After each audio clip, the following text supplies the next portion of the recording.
বাংলাদেশের এক তরুণ, এক উদ্যমী প্রাণোচ্ছল এক যুবক, যে উচ্চ কণ্ঠে জাতির মুক্তির কথা বলে, যে মুসলমানদের উপর অন্যায় এবং অবিচার বেইনসাফির বিরুদ্ধে কথা বলতো, তাকে দিনে দুপুরে গুলি করে হত্যা করার পায়তারা চালানো হয়েছে। এরকম ঘটনা একটার পর একটা ঘটতেছে, কিন্তু প্রতিকারের কোনো ব্যবস্থা নাই। প্রতিকারের ব্যবস্থা নাই।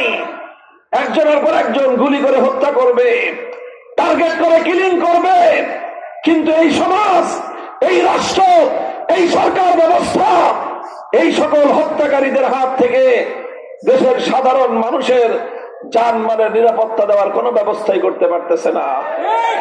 কারণ কি? কারণ একটাই, এই সমাজ ব্যবস্থা ঘুণে ধরা সমাজ ব্যবস্থা।